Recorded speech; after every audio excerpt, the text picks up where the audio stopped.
सेनाले आयोजना गरेका कार्यक्रमहरूमा सेनाले व्यवस्थापन गरेका कार्यक्रमहरूमा प्रधानमन्त्री नेपाली पोसाकमा जानुहुन्छ, दौरा सुरुवाल लाएर जानुहुन्छ र जब सदनमा आउनुहुन्छ फुटबल खेल्ने ड्रेसमा आउनुहुन्छ। नेपालले भारतको सिमाना मिचेको छ भनेर भन्ने कुरा अत्यन्त दुःखद छ, गम्भीर आपत्तिजनक छ। अनि तपाईहरु त अब एउटा विषय खोजिरहनु भएको छ नि त, कसरी बालेन सरकारको विरोध गरौँ। अरे बाप रे, ये तो धोती खोल रहा है। They're in this matchup for the WWE World Heavyweight Championship. AJ Styles set Roman Reigns up, perhaps going for that phenomenal fall. Superman punch! Superman punch! Out of midair! Roman Reigns! Styles is out! दाइहरूको निर्देशन थियो होला, त्यो उग्रता प्रदर्शन गर भनेर बहादुरी देखाइरहनु भएको थियो। जनावर जस्तो उफ्रिएर सम्भवतः बाँदरले देखाउनुलाई पनि लाज लाग्थ्यो होला। रस्सी जल गई पर बल नै गया भने जस्तै क्या। यहाँभन्दा पहिला नेकपा एमाले, काङ्ग्रेस, माओवादी लगायतका दलहरूले जुन किसिमको संसदमा करतुत देखाउँथे त्यही फेरि पनि देखियो क्या। मान्यजीले के खाएर आउनु भएको थियो, निकै फुर्ती फार्ती एकदमै चाहिँ। अब उक्त नियमावलीको मस्यौदा प्रतिवेदन माथि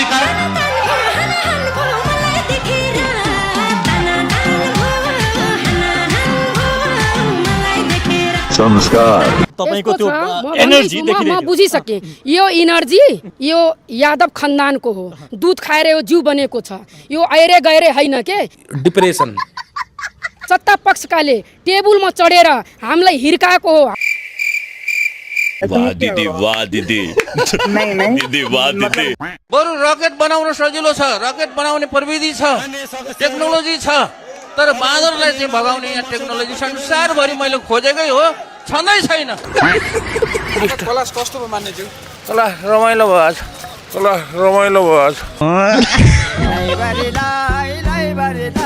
गाउँका केटी सबैलाई शनिचरको 10 साले घुमाउँदा मतलब वो अलग ही लेभल का बन्दा। मान्य सदस्यहरूलाई सभाको मर्यादा कायम गर्न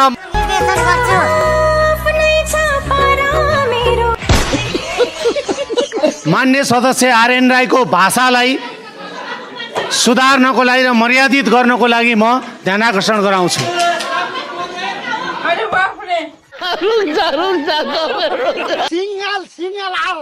सिङ्गल आओ अब यहाँ कोही आफन्त पनि भनिँदैन। अघिदेखि मलाई लाटो रिस उठिरहेको थियो। आइज राजु मास्टर, आइज आइज छाती फुलाएर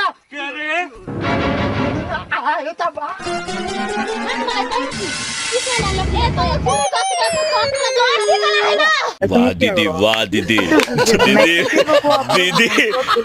मान्य सदस्य ऐन बहादुर महरलाई मैले पटक पटक सभामुखले आफ्नो कुरा राख्दै गरेको हुनाले बस्न पनि अनुरोध र उहाँलाई मैले समय पनि दिएको छैन र उहाँलाई मैले माइक पनि दिएको छैन। त्यसकारणले मान्य सदस्यले पटक पटक बैठकमा मर्यादा विपरीत कार्य गरिरहेको विषयमा मेरो ध्यानाकर्षण भएको छ।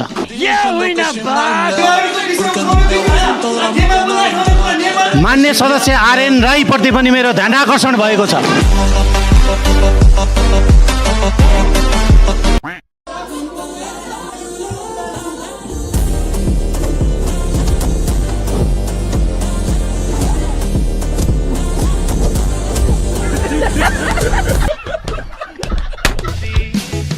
हामी यस्तै त हो नि बोरो, जहिले यस्तै त हो नि बोरो, हामी यस्तै त हो नि बोरो।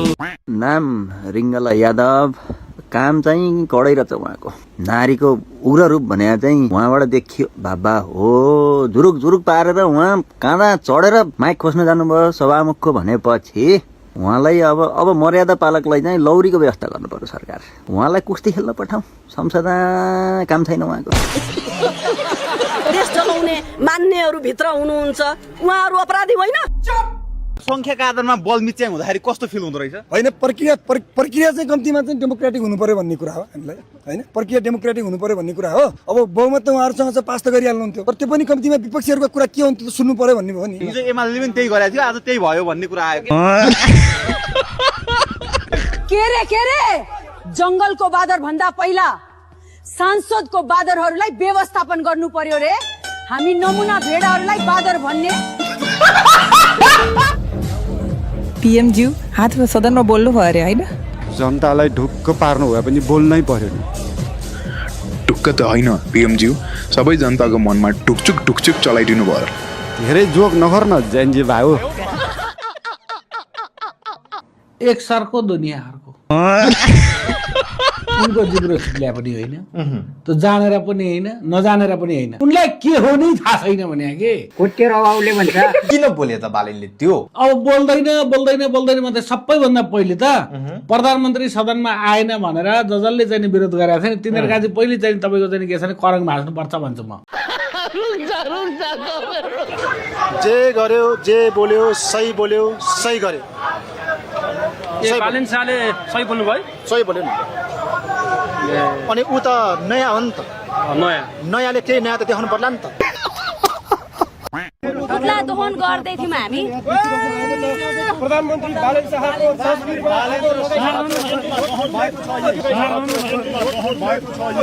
खत्तम।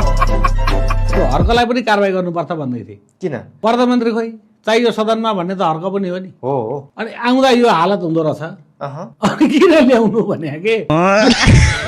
त्यो सीमा छेउमा इन्डियाले मिच्यो कि नेपालले मिच्यो भन्ने विवादलाई छोडेर बरु सीमाको छेउछेउमा हामी जस्तो कोइरियाहरूलाई र गुवारहरूलाई खेती गर्न दिउँ।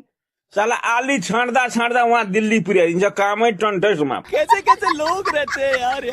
नेपाल बेच देश मान्य सदस्य गणेश बहादुर विश्वकर्माले के भन्नु खन्ती सन्ती ल्याएर नि प्रस्तुत गर्दछु। 3-4 दिन त्यतिकै छोड्दिने क्या, 3-4 दिनपछि गएर हेर्ने कि मरेको रेनोभेसन फेरि त्यही निकालेर फेरि गाड्दिने क्या खातालाई।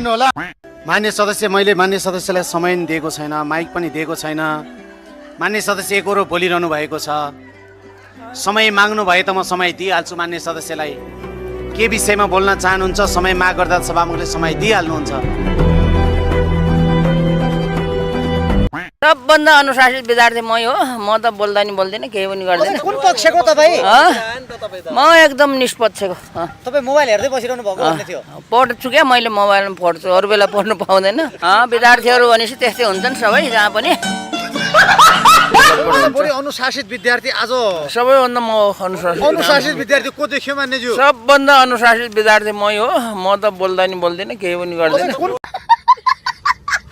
जति समय लाग्छ त्यति समय लाग्छ, हतार गरेर हुँदैन। यो चिजलाई चाहिँ जति समय लाग्छ, 35 वर्षमा नभएको चिज 35 मिनटमै नखोजौँ, त्यसलाई अलिअलि केही समय लाग्छ।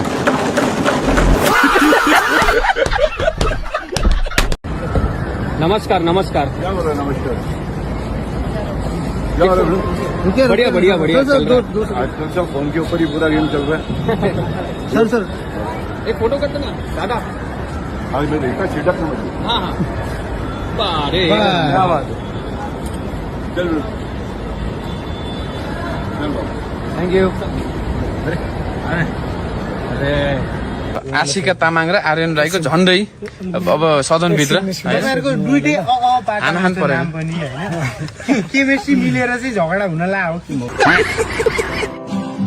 गोलाकार भुइँमा फाल्ने गोरु हो त्यो, खोल भुइँमा फाल्ने गोरु हो त्यो गोरु, छाउ खाएर भुइँमा फाल्ने सुँगुर।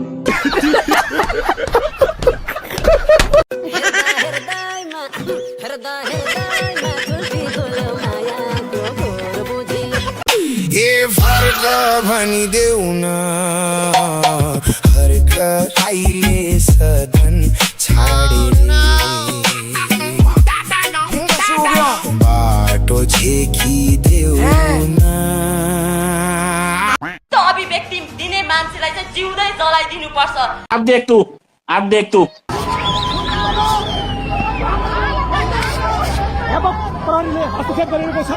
खत्तम। नेपालले भारतको भूमि मिचेको छ भनिसकेपछि अहिले यतिखेर तल्का भइरहेछ। तपाईँले कसरी लिनुभयो बालेन शाहले हिजो त्यो बोलेको कुरालाई? अलि बोलेको कालो पानी त हो नि। त्यो त भारतले पो नेपालको मिच्या त, नेपालले चाहिँ भारतको मिच्यो अरे कि अचम्मको कुरा। त्यही त मिचे भयो त। अनि चाहिँ हाम्रो केपी ओलीले सूची नक्सा हाल्यो भने मिचेर